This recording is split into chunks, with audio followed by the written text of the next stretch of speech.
সম্মানিত ভিউয়ার, আসসালামু আলাইকুম। আশা করি সবাই ভালো আছেন। আমিও আলহামদুলিল্লাহ আল্লাহর অশেষ রহমতে ভালো আছি। আজকে আমি আলোচনা করব সরকারের বিভিন্ন অনুদান তথা বিভিন্ন ভাতার আবেদন কিভাবে করতে হয় সেই বিষয় নিয়ে আজকে আমার এই বিস্তারিত ভিডিও। সুতরাং ভিডিওটি কন্টিনিউ করতে থাকেন, আর যাদের ভালো লাগে চ্যানেলটি সাবস্ক্রাইব করে রাখুন। আর সুতরাং আর দেরি না করে এখন আমি চলে যাচ্ছি যে কোনো একটি ব্রাউজারে।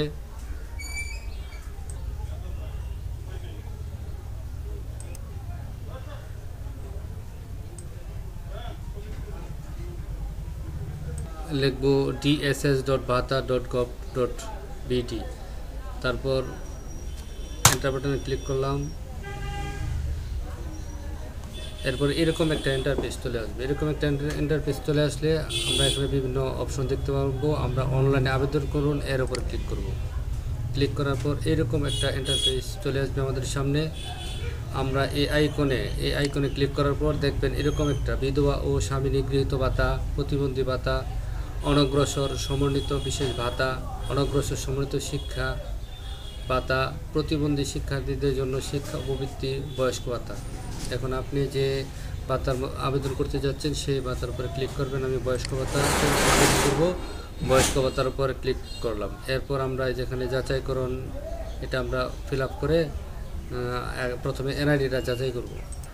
এখানে আমরা পূর্ণ নাম বাংলায় লিখলাম মোহাম্মদ আব্দুল মজিদ শেখ।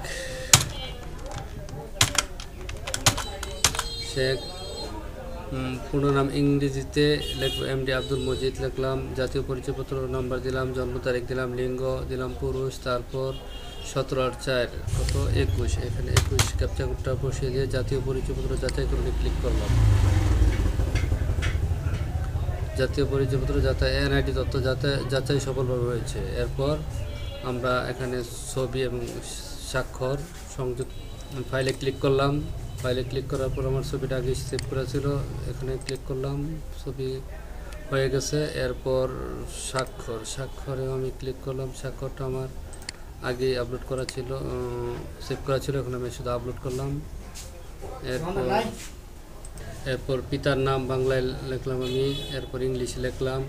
মাতার নাম এখানে লিখবেন যার যা তথ্য অনুযায়ী, মাতার নাম ইংরেজিতে, আবার মোবাইল নম্বর, বৈবাহিক অবস্থা দিলাম বিবাহিত, ধর্ম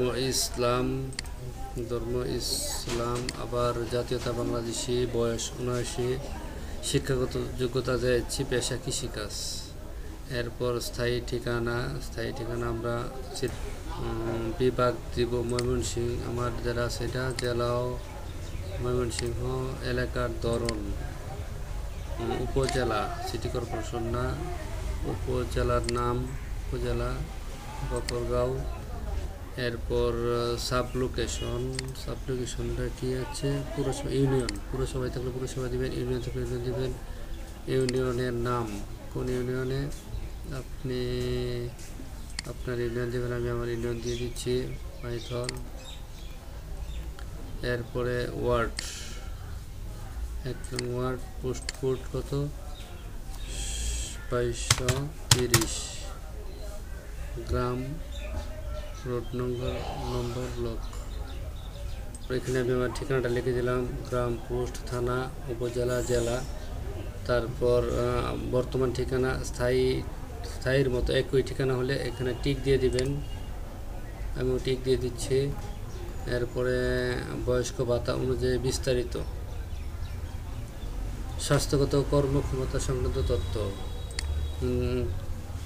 কর্মক্ষম, সম্পূর্ণক্ষম, এখানে আপনার তথ্য অনুযায়ী দিবেন। আমারটা আংশিক কর্মক্ষম আমি দিয়ে দিলাম। তারপর সরকারি বেসরকারি সুবিধাপ্রাপ্ত বিবরণ, কোনো সুবিধা সরকারি বয়স্ক ভাতা পায় কিনা, বয়স্ক ভাতা বিধবা কোনো না, কোনো সুবিধা গ্রহণ করেন না। ভূমির মালিকানা আমি এখানে বাস্তব এটা হিন্না দিয়ে 1 একরের নিচে 1 একর পর্যন্ত 1 একরের ঊর্ধ্বে আপনি দিয়ে দিবেন 0.5 একরের নিচে। বাসস্থান কিসের, নিজস্ব না ভাড়া, নিজস্ব। বার্ষিক আয়ের ঘরে আপনি দিয়ে দিবেন সর্বনিচেরটাই দিয়ে দেন 36,000 টাকা। পরে গত 1 বছরে এ খানার কোনো সদস্য সামাজিক নিরাপত্তা বেষ্টনী কর্মসূচির আওতায় কোনো সহায়তা পেয়েছেন কিনা, সহায়তা পাইলে দিবেন, না পাইলে না। এরপর ব্যাংক MFS তথ্য, অ্যাকাউন্টের ধরন, ব্যাংকে যদি টাকা পাইতে চান তাহলে ব্যাংক সিলেক্ট করবেন, আর যদি MFS মোবাইল ফিন্যান্সিং সার্ভিস পেতে চান তাহলে এখানে ক্লিক করবেন। তারপর অ্যাকাউন্টের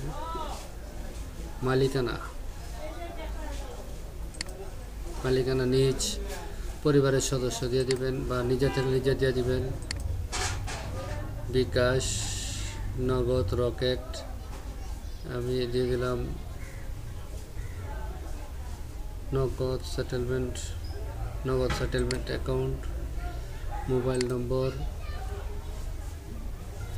01922।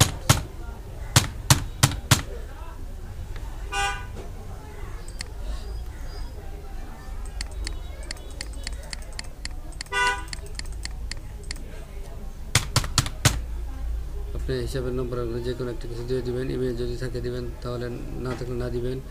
আপনি কি নমিনি তথ্য প্রদান করতে চান? যদি দিতে চান তাহলে হ্যাঁ, আর দিতে না চাইলে না। আমি দিব না, তাই আমি না দিয়ে দিলাম। তারপর সাবমিট করুন বাটনে ক্লিক করলাম।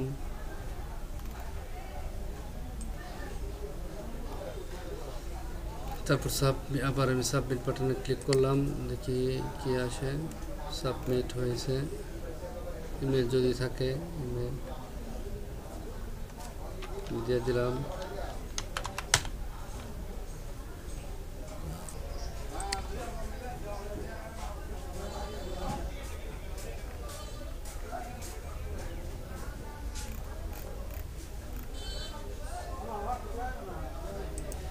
এরপরে আমরা যোগ্যতার অন্যান্য তথ্যর এই আইকনে ক্লিক করব।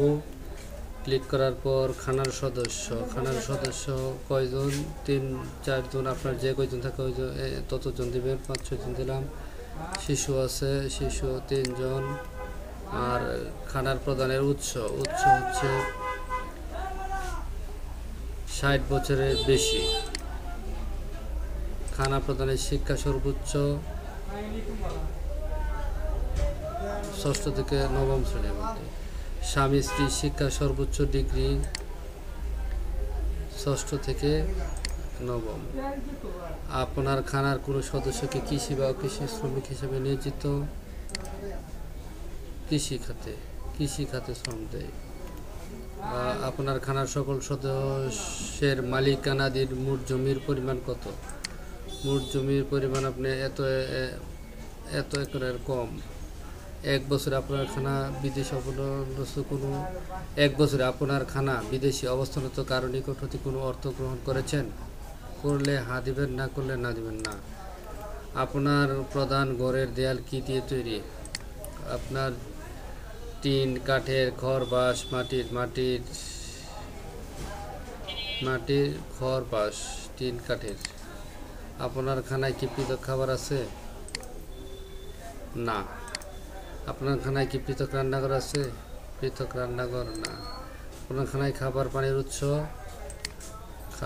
উৎস হচ্ছে টিউবওয়েল। খানার সদস্যগণ কি ধরনের পায়খানা টয়লেট ব্যবহার করে? আপনি পিট গর্ত দিয়ে দিবেন। তারপর আপনার খানার মালিকানাধীন নিম্নের পরিসম্পদগুলোর কোনটি আছে?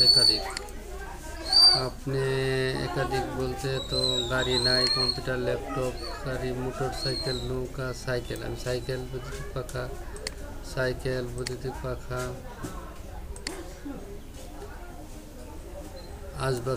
আসবাবপত্র, মোবাইল ফোন, এগুলি দিয়ে দিলেন।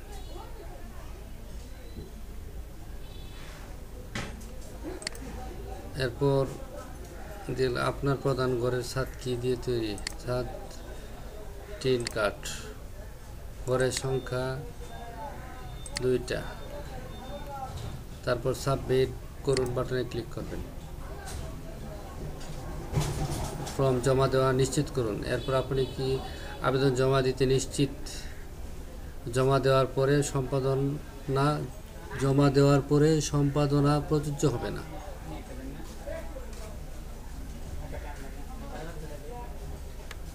নিশ্চিত করুন বাটনে ক্লিক করব।